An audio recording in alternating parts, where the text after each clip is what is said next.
Hi friends, गिबियावनो Bodoland info YouTube channel नोंथांमोनखौ बरायनाय जाबाय। दा नोंथांमोननि थाखाय आं मोनसे गोदान साख्रिनि खौरां लानानै फैदों। बेनो जाहैबाय सेन्ट्रेल इन्डास्ट्रियेल सिकिउरिटि फर्स CISF बेनि जे अफिसियेल वेबसाइट बेयाव माखासे भेकेन्ट पस्टफोरनि नटिफिकेसन ओंखारदों आरो बे भेकेन्ट पस्टफोरनि सोमोन्दै सावरायनो थाखाय आं दिनैनि बे भिडिअखौ खालामनाय जादों। नोंथांमोना भिडिअखौ जोबजासे नायलांबाय था, गासै बाथ्राफोरखौ क्लियारै मोनथिनानै लानो थाखाय।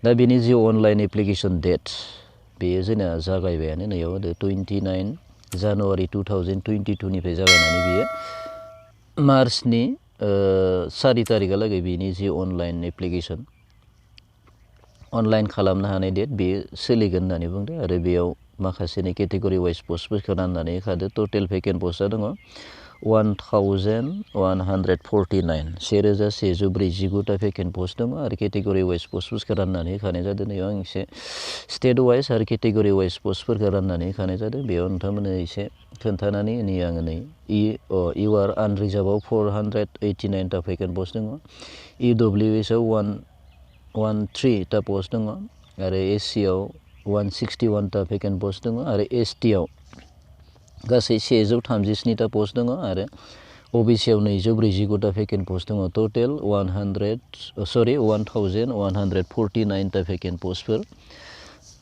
बे नटिफिकेसनाव ओंखारनाय जादों आरो नोंथांमोना जायफोरा CISFआव साख्रि मावनो गोसो बिथांमोनानि थाखाय जोबोर मोजां खौरां, जोबोर मोजां खाबु। मानोना बे खाबुआव नोंथांमोना एप्लाइ खालामनानै लानो हागोन। बेनि जि एजुकेसन क्वालिफिकेसन मा नांगोन, बेसेबां फरायनाया बेयाव एप्लाइ खालामनो हागोन, बेनि सोमोन्दै नोंसोरनि खोन्थानाया होनायाव दङ। जोंना फार्स्टआवनो होखानानै दोनदों। नायलांनि जोङो फार्स्टनिफ्राय नैयाव बेनि जि अनलाइन एप्लिकेसन बेयाव अनलाइन मुडाव जागोन होननानै बुंदों आरो बेनि जि एग्जाम बेयो फिजिकेल टेस्ट जागोन। बेनि उनाव physical standard test, physical efficiency test जागोन, रिटेन टेस्ट जागोन।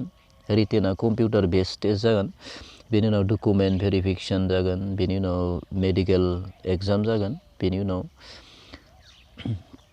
मा जागोन, बेनि उनाव रिभिउ मेडिकेल एग्जामिनेसन। बे गासैबो जाजोबनायनि उनावनो नोंनि जि प्रसेस बेयो जोबगोन होननानै बुंदो आरो बेयाव एजुकेसन क्वालिफिकेसनखौ नायनो आङो बेसेबां नांगौ। बेयाव दंखायो जोंनिया नैयाव दङ एजुकेसन क्वालिफिकेसन 12+ जानांगोन होननानै बुंदो। 12+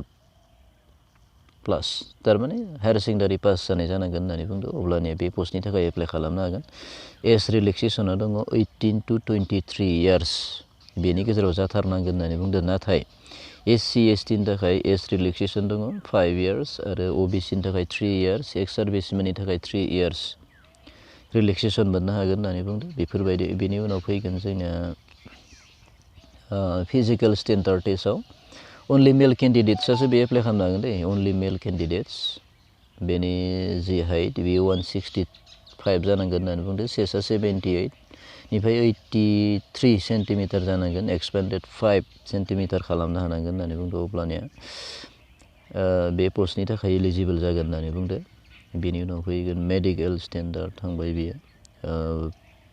बेनि जि माबा मा होनना बुंगोन बेखौ, मा सिलेबास नांगौ बेखौ खोन्थानि आं बे एग्जामनि थाखाय। सिलेबासफोरा जाहैबाय नै गाहायाव दङ र', नोंसोर नायलांबा नुगोन। सिलेबास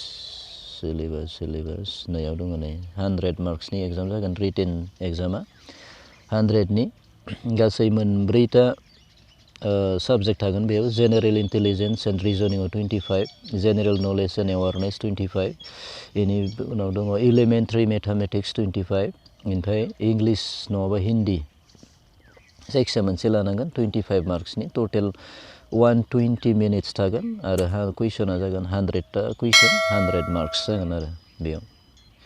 दा बेखिनियानो आरो बेनि जि अफिसियेल वेबसाइट बेखौ आं भिडिअनि डिसक्रिपसनाव होनानै दोनगोन। नोंथांमोना बेयाव थांनानै PDF डाउनलड खालामनानैबो नायनो हागोन, मोजाङै फरायनानै लानो हागोन न'।